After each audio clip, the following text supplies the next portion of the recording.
जय हिंद everyone and welcome back to Gyan up academy. तो भाई आज के सेशन में हम फिर से करंट अफेयर लेकर के आया हूँ एकदम तगड़े वाले, है ना। स्टेटमेंट बेस्ड वाले जितने भी क्वेश्चंस आते हैं ना आपके एफकेट एग्जामिनेशन में, वो सारे के सारे क्वेश्चन आपके इस वीडियो से बन सकते हैं। ठीक है, तो चलो स्टार्ट करते हैं without wasting any more time. बस आपसे एक रिक्वेस्ट है यार, ठीक है, बस आपसे एक रिक्वेस्ट है कि प्लीज़ चैनल को ना सब्सक्राइब कर दिया करो, एक लाइक दे दिया करो, ठीक है, एंड कुछ अच्छा सा कमेंट कर दिया करो। क्योंकि आपको भी पता है कि बहुत सारी इन्फॉर्मेशन है इंटरनेट पे, सबको रिसर्च करके ढूंढ के एक जगह कंपाइल करके पीपीटीज बनाना बहुत सारा मेहनत लगता है। ठीक है, वो सिर्फ आपके लिए कर रहा हूँ। सो प्लीज़ मेक श्योर कि एक लाइक, सब्सक्राइब, लाइक और एक कमेंट करके जाना, ठीक है, कुछ अच्छा सा। चलो स्टार्ट करते हैं आज के सेशन को। तो पहला हमारा है ग्लोबल टेररिज्म इंडेक्स 2026। तो इस पे पता है कि टेररिज्म की बात हो और पाकिस्तान पीछे रह जाए तो ये भाई नामुमकिन से बात हो जाएगी, है ना। इनफैक्ट पाकिस्तान का दूसरा नाम ही क्या है, टेररिज्म है। ठीक है, तो भाई पाकिस्तान ने टॉप कर दिया है, यानी कि कहीं तो ये टॉप किया, ठीक है, और टॉप भी किया तो देखो टेररिज्म में। तो ये फर्स्ट प्राइज़ लेकर के आया है टेररिज्म में। ठीक है, पाकिस्तान सबसे ज़्यादा टेरराइज कंट्री है। ठीक है, और राइट, तो जहाँ के भी टेररिज्म की बात होती है पाकिस्तान क्या बोलता है, हम फर्स्ट, है ना। तो भाई तो चलो देखो थोड़ा सा इन्फॉर्मेशन जान लेते हैं इसके बारे में। सो ग्लोबल टेररिज्म इंडेक्स की बात करते हैं, was recently published by, question आ सकता है कि ये किसके द्वारा पब्लिश किया जाता है। तो institute for economic and peace, इसके द्वारा ये पब्लिश किया जाता है। ठीक है, और ये कहाँ पे है, ये Sydney based independent non profit think tank है। ठीक है, तो पहला क्वेश्चन आपका यहाँ से बन गया कि ग्लोबल टेररिज्म इंडेक्स कौन रिलीज करता है, who releases global terrorism index. तो answer is institute for economic and peace. Getting it now. Top rank Pakistan ने हासिल किया है। ठीक है, recorded the highest score, being the country most impacted by terrorism. About 70% of deaths from terrorism occurred in only 5 countries, जिसमें से कि पाकिस्तान पहला है, दूसरा है Burkina Faso, Nigeria, niger and DRC यानी कि डेमोक्रेटिक रिपब्लिक ऑफ कॉन्गो। ठीक है, अगर हम इंडिया की बात करते हैं तो इंडिया की रैंक कितनी है अपनी, इंडिया की रैंक है अपनी 13th। गेटिंग इट, तो याद रह जाएगा पाकिस्तान एक नंबर पे है, इंडिया अपना जो है वो 13th नंबर पे है। ठीक है, वो भी किसके चलते हैं, तो वो भी पाकिस्तान के कारण ही है। अगर पाकिस्तान हमारे बगल पे नहीं होता तो भाई ये 13th रैंक भी नहीं होता। ठीक है, यानी बहुत पीछे होते हैं हम ग्लोबल टेररिज्म इंडेक्स में, जो कि अच्छी बात होती। गेटिंग इट, तो चलो आगे बढ़ते आगे। दूसरा है हमारा प्रलय मिसाइल, जो कि न्यूज़ में रहा है काफ़ी, है ना। प्रलय मिसाइल के बारे में बात करते हैं भाई। तो ये आपको फोटो में जो भी दिख रहा है ये है आपका प्रलय missile, ministry of defence, government of India, ये देखो इसका व्हीकल है ये। ऑलराइट, बहुत ही हेवी व्हीकल्स होते हैं। ऑलराइट, तो डीआरडीओ ने कंडक्ट किया है, ठीक है, लॉन्च 2 प्रलय मिसाइल्स फ्रॉम ओडिशा। ओडिशा के कहाँ से, चांदीपुर। ठीक है, याद रखना है आपको, ओडिशा के चांदीपुर से डीआरडीओ ने कंडक्ट किया है अपना 2 प्रलय मिसाइल को लॉन्च किया था, टेस्ट किया था। ठीक है, it is an indigenous, indigenous का मतलब क्या होता है, स्वदेशी। ठीक है, it is an indigenous short range, ठीक है, शॉर्ट रेंज का है ये, surface to surface quasi ballistic missile है। ठीक है, सरफेस टू सरफेस यानी कि जैसे ये आपकी धरती है, ठीक है, एक सरफेस से कहीं से लॉन्च किया गया, ये चली जाएगी अपने आउटर स्पेस पे, फिर वहाँ से ये लोड करके वापस आएगी और जहाँ भी इसको हिट करना है वो अपने टारगेट को जाके हिट कर देगी। ठीक है, और वहाँ पे खतरनाक बॉम्बार्टमेंट हो जाएगा। तो ये क्या है, आपका शॉर्ट रेंज है, short range surface to surface missile, यानी कि सरफेस से इसको रिलीज़ किया गया एंड सरफेस पे आके ही इसने बॉम्बार्डमेंट करी।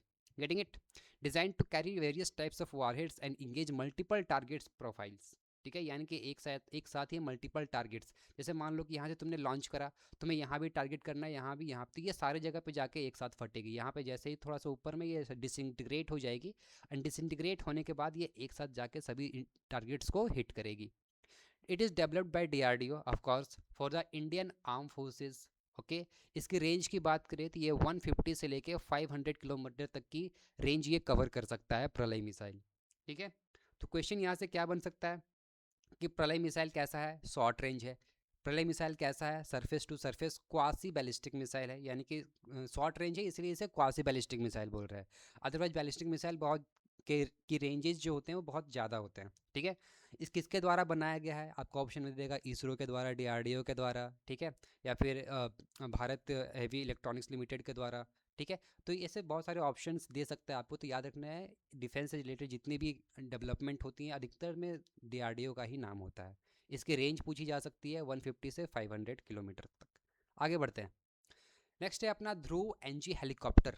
ठीक है, ध्रुव NG का मतलब क्या है? NG का मतलब होता है न्यू जनरेशन, ठीक है, ध्रुव न्यू जनरेशन हेलीकॉप्टर्स, ठीक है। तो क्या है भाई इस ध्रुव एनजी में, ठीक है, देखते हैं इसके बारे में भाई। तो ध्रुव एनजी हेलीकॉप्टर्स की बात करें तो ये recently completed it's inaugural flight in Bengaluru. इसको डेवलप करा जा रहा था काफ़ी टाइम से, एंड इसने अपना पहला मेडन फ्लाइट कवर किया है कहाँ पे? बेंगलुरु में। Getting it? ओके। तो प्लेटफॉर्म की बात करें अगर हम, तो ये कौन डेवलप कर रहा है इसको? हिंदुस्तान एरोनॉटिक लिमिटेड्स ने डेवलप करा है। ये है आपका ALH ध्रुव, ठीक है, in an indigenously developed twin engine multi role helicopter. ये इंपॉर्टेंट है। कैसा इंजन है ये ट्विन इंजन मल्टी रोल, यानी कि इसे आप ट्रांसपोर्ट के लिए भी यूज़ कर सकते हो, इसे आप वॉर के लिए भी यूज़ कर सकते हो, ठीक है, लॉजिस्टिक सप्लाई करने के लिए भी यूज़ कर सकते हो। Getting it? तो ये इसीलिए इसे क्या बोला जा रहा है? Multi role helicopter. और ये इसका इंजन कैसा है? ये ट्विन इंजन है। तो ये आपको स्टेटमेंट में आ सकता है कि Dhruv NG helicopter is single engine helicopter. क्या ये बात सही है? नहीं भाई, ये ट्विन इंजन है, ठीक है। It is developed by DRDO। नहीं भाई, it is developed by Hindustan aeronautic limiteds. Getting it? यहाँ पे ALH का मतलब क्या है? ALH का मतलब ही, LH का मतलब हो गया लाइट हेलीकॉप्टर, और A का मतलब हो जाएगा आपका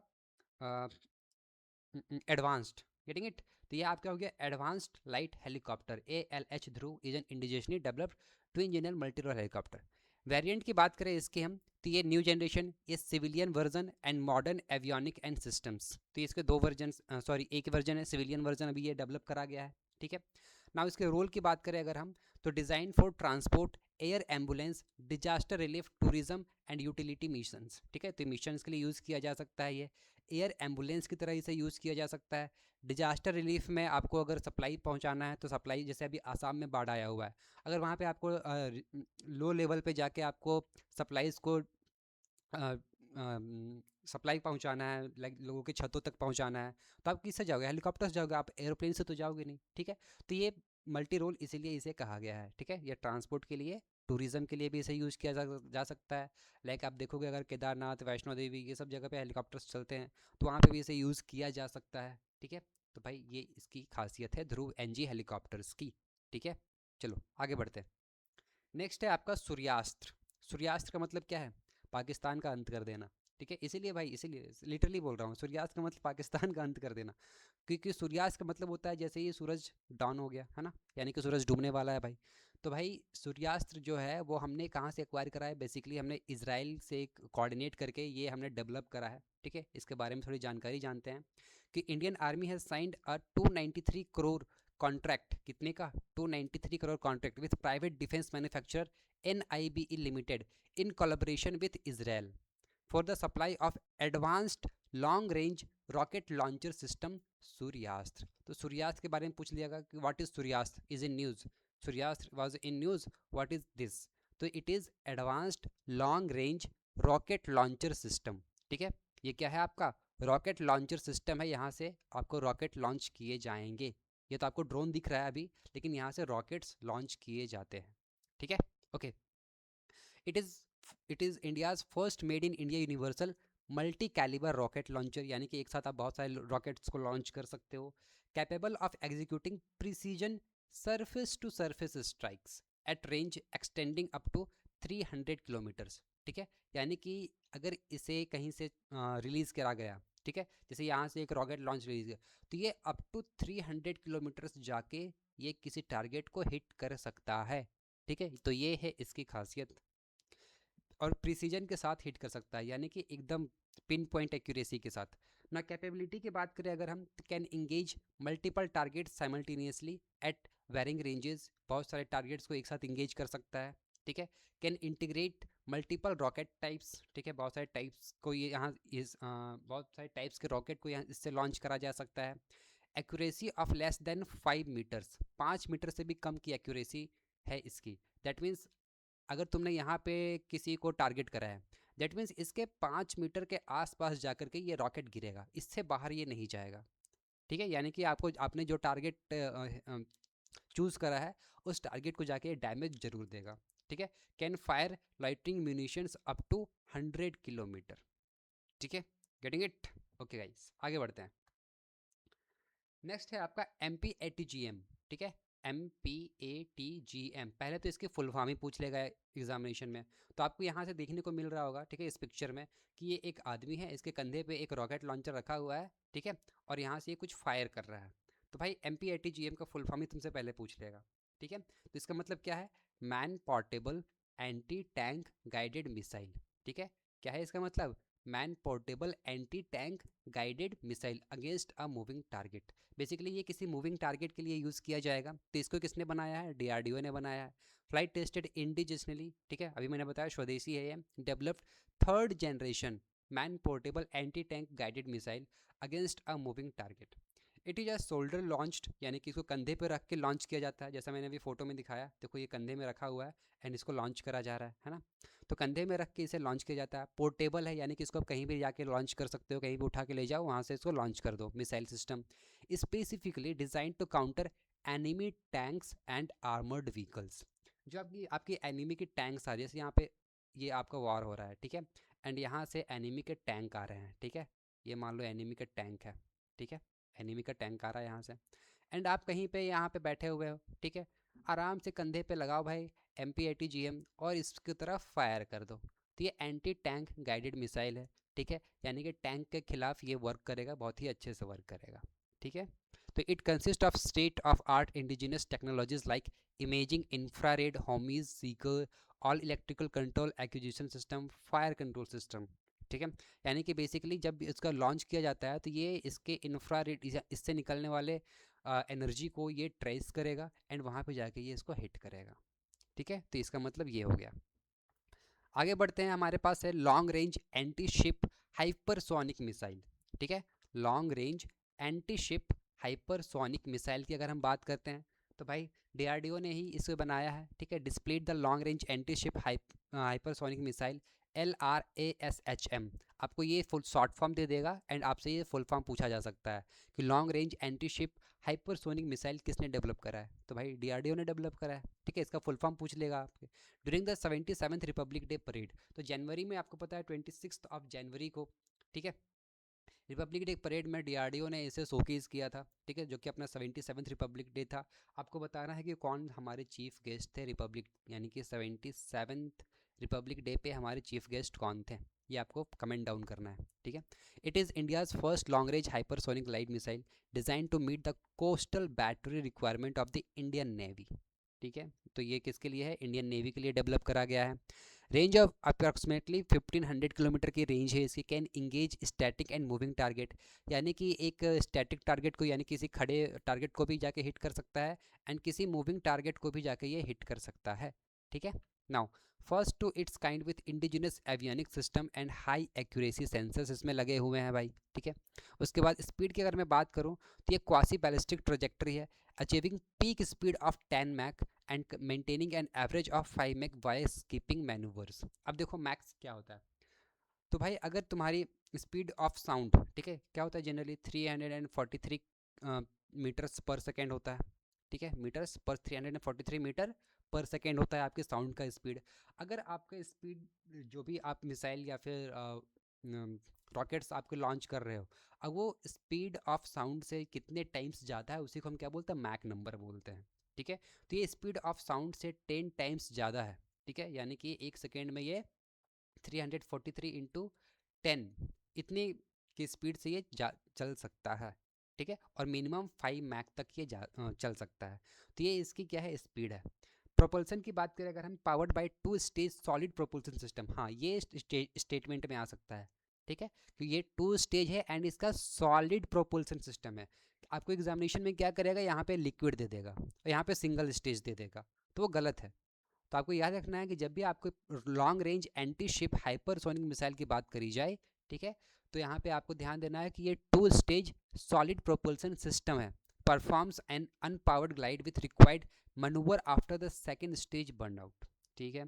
स्टिल्थ की बात करें अगर हम, यानी कि कितना ये छिप सकता है एनिमी के रडार से, तो इस fly as low altitude and high speed to evade radar detection, ठीक है। तो ये लो एल्टीट्यूड पे फ्लाई करता है, ठीक है, ये जो है ये आपको लो एल्टीट्यूड पे फ्लाई करेगा, ठीक है, सो दैट कि एनिमी का जो रडार सिस्टम है, एनिमी का जो रडार सिस्टम है उससे क्या हो जाए, ये बच जाए, और स्पीड से फ्लाई करता है। रडार में लगे कोई पक्षी पाया हुआ है, इस टाइप से लगेगा उसको, है ना। चलो अगला करंट अफेयर है हमारे पास C295 एयरक्राफ्ट, ठीक है, C295 एयरक्राफ्ट, ठीक है, काफ़ी ज़्यादा न्यूज़ में है ये एयरक्राफ्ट, ठीक है। तो क्वेश्चन आपको डेफिनेटली देखने को मिलेंगे इस एयरक्राफ्ट से एग्जामिनेशन में, ठीक है। 2 शिफ्ट में इस बार एफकेट का एग्जामिनेशन होने वाला है।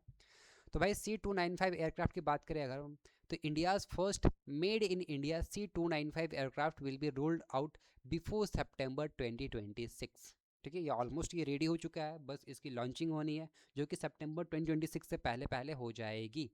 It is being manufactured at the Airbus Tata final assembly line in Vadodara. कहाँ पे होने वाला है ये? वडोदरा में होने वाला है, ठीक है। वडोदरा में इसकी फैक्ट्री स्टैब्लिश करी गई है बेसिकली, ठीक है। मैन्युफैक्चर किसके द्वारा किया जा रहा है? एयरबस और टाटा के ज्वाइंट वेंचर से इसको मैन्युफैक्चर किया जा रहा है।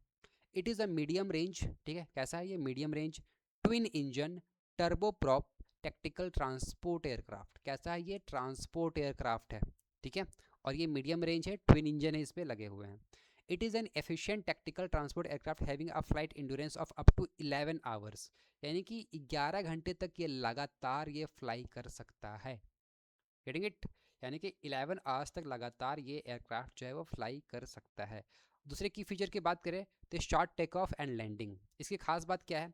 इसकी खास बात यह है कि इसको टेक ऑफ और लैंड करने के लिए बहुत ज़्यादा लॉन्ग रनवे की ज़रूरत नहीं है। ये छोटे से रनवे पे भी ये टेक ऑफ कर जाएगा एंड लैंड कर जाएगा, ठीक है। तो ये इसकी खास बात है, याद रखना है। C295 एयरक्राफ्ट कैसा है? ये ट्रांसपोर्ट एयरक्राफ्ट है, ट्रांसपोर्ट। और ये कैसा है? ये ट्विन इंजन एयरक्राफ्ट है, आपको दिख रहा होगा यहाँ पे ट्विन इंजन एयरक्राफ्ट है, ठीक है, ठीक है। और ये इसकी मैक्सिमम फ्लाइट टाइम कितनी है? 11 आवर्स है। तो ये चीज़ आपको याद रखनी है। नेक्स्ट है हमारे पास PSLV C62 या फिर EOS-N1 मिशन के नाम से भी आपको क्वेश्चन पूछा जा सकता है। तो PSLV, ठीक है, C62 की अगर मैं बात करूं तो ये क्यों न्यूज़ में था? Because it includes the launch of EOS यानी कि earth observation satellite N1, earth observation satellite along with 15 को पैसेंजर सैटेलाइट्स, यानी कि दूसरे देशों के भी हमने सैटेलाइट लॉन्च किए हैं PSLV से from domestic and international customers. EOS-N1 is designed to strengthen space-based monitoring capability, ठीक है। It will also demonstrate KID और Kestrel Initial Technology, ठीक है। Kestrel Initial Technology Demonstrator, ये इसका फुल फॉर्म है, Kestrel Initial Technology Demonstrator from a Spanish startup, ठीक है। Getting it? तो ये स्पेन का एक स्टार्टअप है KID, तो उसके द्वारा ये लॉन्च, उसमें भी लॉन्च में ये कंपनी भी शामिल है इसके। KID या small scale prototype of a re entry vehicle, ठीक है। दैट मीन्स इसका मतलब ये है कि जब ये वापस आएगा स्पेस में से, जैसे इसने यहाँ से लॉन्च किया हमने, ठीक है, लॉन्च कर दिया, अब ये एटमॉस्फेयर के बाहर चला गया, जब इसे अपना ऑर्बिट मिल जाएगा, ठीक है, ऑर्बिट मिल जाएगा, क्योंकि रॉकेट तो वापस आ जाते हैं ना, सैटेलाइट तो आगे चला जाता है, रॉकेट तो वापस आ जाते हैं। तो ये री एंट्री व्हीकल है, यानी कि वापस से आएगा और इसे कैप्चर कर लिया जाएगा ताकि उसको फिर से दूसरे लॉन्च के लिए यूज़ किया जा सके, ठीक है। तो ये इसका मतलब ये है। तो ये री एंट्री, ठीक है, कहाँ गया? Re enter to earth atmosphere towards splash down in south Pacific Ocean. तो ये भाई वापस आएगा तो कहाँ पे आएगा? वापस आएगा तो ये ओशन में आएगा, है ना, ओशन में वापस आएगा। अभी हमारे पास वो टेक्नोलॉजी है नहीं कि ये वापस से आके जहाँ से लॉन्च हुआ था वहीं पे आके ये वापस आ जाए। स्पेस एक्स ने इसे हासिल कर लिया है, लेकिन हमारे इसरो के पास अभी ये टेक्नोलॉजी आई नहीं है। तो इसे हमें मजबूरन कहाँ करना पड़ेगा? इसे हमें ओशन में डंप करना पड़ेगा, ठीक है। तो ओशन में जब आएगा तो ये स्प्लैश डाउन इसीलिए लिखा हुआ है, splash down in south Pacific ocean. EOS-N1 and 14 co-passenger satellites will be injected into sun synchronous orbit. कहाँ पे इसको इंजेक्ट किया जाएगा? सन स्क्रॉनस ऑर्बिट में। And KID capsule into re entry trajectory, और इसको KID कैप्सूल जो है उसे कहाँ पे री एंट्री ट्रेजेक्ट्री में ही रखा जाएगा, सो दैट कि ये अर्थ के एटमॉस्फेयर में वापस आ सके। तो कैप्सूल हम किसे बोल रहे हैं भाई? वो जो नीचे लॉन्च होता है ना, जैसे ये रॉकेट है, ठीक है, ये ऊपर का इसका मेन पार्ट हो गया। अब ये तो चला गया सैटेलाइट आगे, तो ये जो मेन जहाँ जिसमें हम फ्यूल भरते हैं, ठीक है, तो ये वापस आएगा, तो इसी को हम क्या बोले? कैप्सूल, KID कैप्सूल री एंट्री ट्रेजेक्ट्री, ठीक है। चलो आगे बढ़ते हैं। अगला है हमारा अफगानिस्तान पाकिस्तान का कॉन्फ्लिक्ट, ठीक है। तो अफगानिस्तान और पाकिस्तान, ठीक है, अफगानिस्तान और पाकिस्तान दोनों में कॉन्फ्लिक्ट चल रहा था काफ़ी दिनों से, ठीक है। तो पाकिस्तान ने लॉन्च कर दिया ऑपरेशन गजब लिल हक, ठीक है, गजब लिल हक, ये किस आ सकता है नाम, ठीक है। गजब लिल हक ऑपरेशन किस देश ने लॉन्च करा था? तो पाकिस्तान ने लॉन्च करा है। और दूसरा, अफगानिस्तान ने कौन सा ऑपरेशन लॉन्च किया था? ऑपरेशन रद अल जुल्म, ठीक है, रद अल जुल्म, ये किसने लॉन्च किया? अफगानिस्तान ने लॉन्च किया, ठीक है, in response to artillery fire, ground level attack, air and drone strike targeting in critical military infrastructure of Afghanistan, ठीक है। तो भाई देखो, पाकिस्तान क्या करता है, जब भी इसके देश में कुछ भी होता है तो ये तुरंत अपना दोस्त कहाँ पे डाल देता है? अफगानिस्तान पे डाल देता है कि अफगानिस्तान ही करवा रहा है, जबकि वो कुछ करता भी नहीं है। इससे आ जाता है तालिबान को गुस्सा, एंड तालिबान भी अपना सब्र तोड़ करके इस पर फायरिंग कर देता है। तो ये भाई यहाँ पे अफगानिस्तान और पाकिस्तान के बीच काफ़ी कॉन्फ्लिक्ट चल रहे थे, जो कि एक ऑपरेशन आया, बीच में टर्की आ गया था इसको सुलझाने के लिए कि भाई मत लड़ो तुम लोग दोनों, ऐसे विद दिस दैट करके, है ना। चलो आगे बढ़ते हैं, उतना इंपॉर्टेंट नहीं है, बस तुम ये याद रख लेना कि गज़ब के बात आएगा तो पाकिस्तान है, और रद अल जुल्म की बात आई तो अफ़गानिस्तान है। अगला है हमारा सबसे फेमस, ठीक है, स्ट्रेट ऑफ हार्मुज की बात करते हैं। तो पहले तो यही बताओ कि स्ट्रेट ऑफ हार्मुज किसको किसको कनेक्ट करता है, कौन से दो वाटर बॉडीज़ को कनेक्ट करता है? तो भाई gulf of Persia and gulf of Oman और अरेबियन सी को कनेक्ट करता है स्ट्रेट ऑफ हार्मुज, ठीक है, स्ट्रेट ऑफ हार्मुज। तो ये है आपका स्ट्रेट ऑफ हार्मुज, जहाँ से मेजर ऑयल ट्रेडिंग किया जाता है, ठीक है। ऑयल की सप्लाईज जो होते हैं मेजर, वर्ल्ड में जो ऑयल की सप्लाईज होती है वो स्ट्रेट ऑफ हार्मुज, क्योंकि तेल ज़्यादा किसके पास है? Iran, Iraq, Saudi Arabia, Qatar, इन्हीं सारे देशों के पास ज़्यादा तेल है भाई। और एंड यहाँ से ये शिप निकलेगी तभी तो बाकी जाके दूसरे देशों तक पहुँचेगी। जब यहाँ से ये रास्ता ही ब्लॉक हो जाएगा तो शिप कैसे निकलेगी यहाँ से, ठीक है। तो बस इसी की लड़ाई चल रही थी काफ़ी दिनों से। तो स्ट्रेट ऑफ हार्मुज की बात करें, strait is located between Iran and Oman, ठीक है, and is link the Persian Gulf to the Gulf of Oman and Arabian sea. आपसे क्वेश्चन क्या पूछा जा सकता है? क्वेश्चन आपसे पूछ सकता है कि मुझे बताओ स्ट्रेट ऑफ हार्मुज के साथ कौन कौन अपनी कंट्री जो है बॉर्डर शेयर करता है, ठीक है। तो भाई स्ट्रेट ऑफ हार्मुज यहाँ पे देखो, ये है आपका स्ट्रेट ऑफ हार्मुज।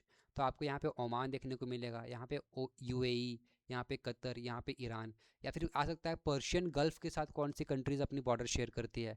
तो कतर हो गया, सऊदी अरबिया हो गया, है ना, इराक हो गया, ईरान हो गया, ओमान हो गया, यूएई हो गया। तो ये सारे देश हैं, ठीक है। रेड सी की बात करें तो यहाँ पे यमन है, यहाँ पे सऊदी अरबिया, जॉर्डन है यहाँ पे, ठीक है। फिर ये आपका क्या है? ये आपका इजिप्ट है, गेटिंग इट।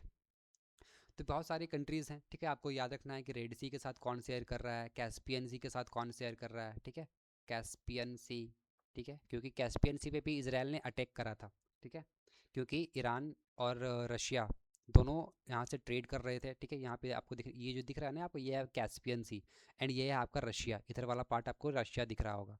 तो यहाँ से कैस्पियन सी पे भी इसराइल ने हमला करा था, तो इसलिए आपको ये भी याद रखना है।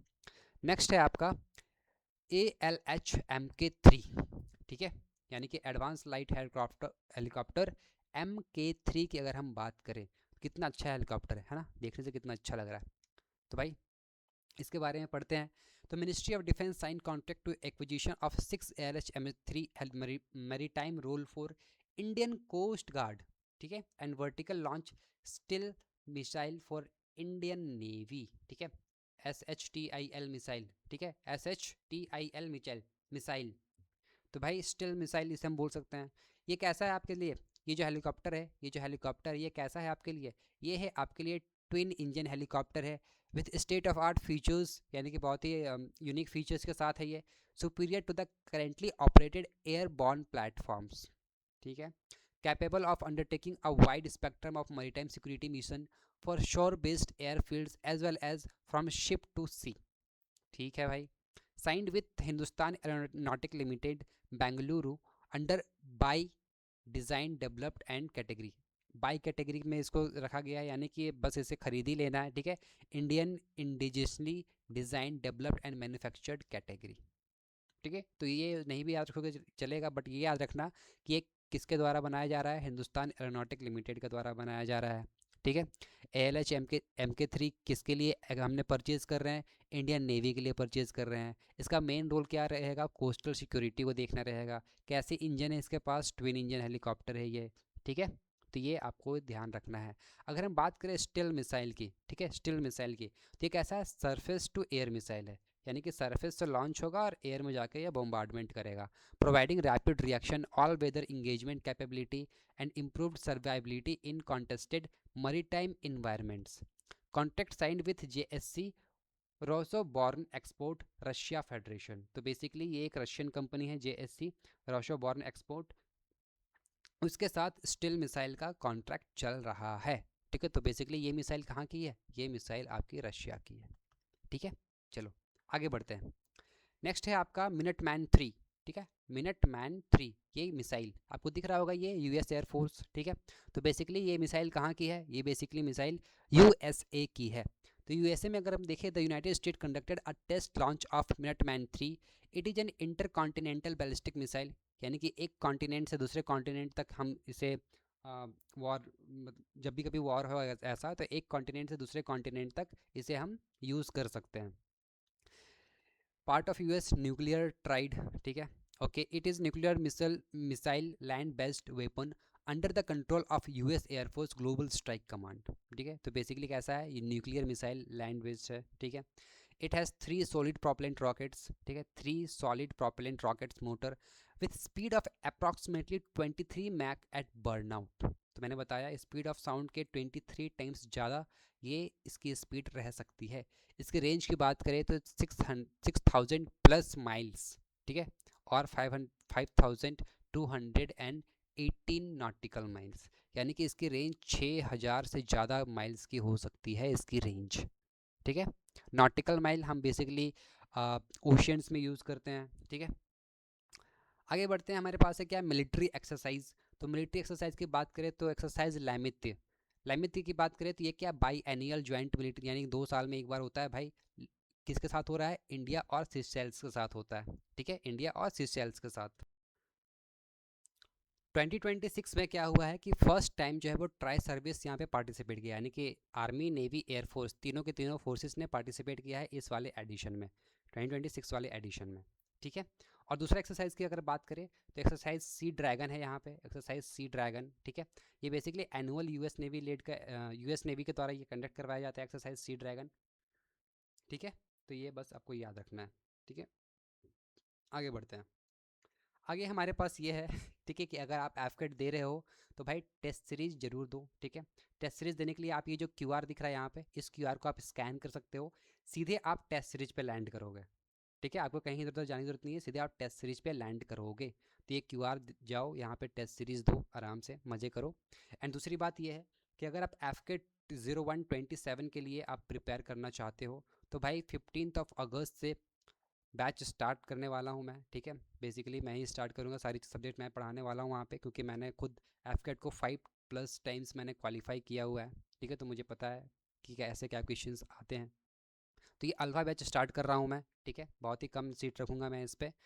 यहाँ पे लाइव क्लास रिकॉर्डिंग्स मिलेगी आपको, इसके बाद सिलेबस कंप्लीशन भी होगा, टॉपिक वाइज टेस्ट भी मैं लूँगा। ठीक है, 1-to-1 मेंटरशिप भी लूँगा। लाइक अगर आपको लगता है कि किसी टॉपिक को आपको अच्छे से और समझना है तो मैं 1-to-1 भी समझाऊँगा, डाउट क्लियरिंग भी करवाऊँगा। ठीक है, फिर सिलेबस कंप्लीट होने के बाद फुल लेंथ मॉक दूंगा, और जितनी भी आपको रिकॉर्डिंग, स्टडी मटेरियल, क्विजेस वगैरह प्रोवाइड करवाई जाएंगी वो एक टेलीग्राम ग्रुप पे करवाया जाएगा। इसके लिए आपको कुछ अलग से पे करने की ज़रूरत नहीं है। खास बात यह है कि जो फर्स्ट 20 स्टूडेंट्स रहेंगे उनके लिए फ़ी 499 का रहने वाला है। उसके बाद 20 स्टूडेंट के बाद जो भी आएंगे उनके लिए उनको फिर 1499 पे करना पड़ेगा। ठीक है, तो भाई अगर आप 20 स्टूडेंट्स में होना चाहते हो तो यूज़ करना कोड फर्स्ट 20। ठीक है, फर्स्ट 20। एंड इसे इनरोल करने के लिए आप इस QR कोड को स्कैन कर सकते हो। ठीक है, या फिर मुझे इस नंबर पे कॉल कर सकते हो, गेटिंग इट, या फिर इस वेबसाइट पे जाके आप इनरोल कर सकते हो। तो 3 ऑप्शन है, सारे के लिंक आपको डिस्क्रिप्शन में दे दूंगा मैं। तो प्लीज़ यार सब्सक्राइब कर देना, लाइक कर देना, कमेंट कर देना। एक अच्छा सा मिलते हैं नेक्स्ट वीडियो में, तब तक के लिए ध्यान रखो, पढ़ते रहो। जय हिंद।